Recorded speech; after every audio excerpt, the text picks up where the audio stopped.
उसमें pro and cons दोनों तरफ है। लेकिन मैंने जो बोला था, जो कुछ भी मैं करूंगा वो सिर्फ मैं बाकी ओवरसीज पाकिस्तानीज की करूंगा। मैं खुद इस चीज़ में हूँ कि ठीक है, मैं ड्यूल नेशनलिटी अगर मैं इलेक्शंस में आ रहा हूँ नहीं रखनी चाहिए, असेंबली का आना चाह रहा हूँ तो नहीं, या सेनेट में।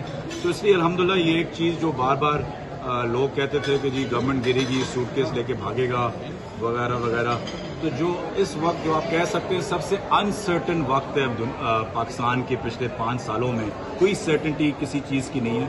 उस वक्त अल्हम्दुलिल्लाह खान के प्रिंसिपल्स के मुताबिक जो कहते हैं कि कश्तियाँ जला के सबसे मुश्किल वक्त पे अल्लाह ने एक मौका दिया कि पाकिस्तान की पूरी तरीके से।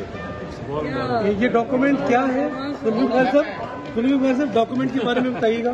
मैं आपको फॉरवर्ड भी कर दूंगा। ये होम ऑफिस का डॉक्यूमेंट है कि आपकी वो दरखास्त मंजूर हो गई है और आपका पासपोर्ट आपसे लिया गया है और आप इस वक्त ब्रितानी शहरी बिल्कुल ही नहीं रहे। किस डेट से है ये? सिंगल किस तारीख से है? किस तारीख से? ये है 18 अगस्त से।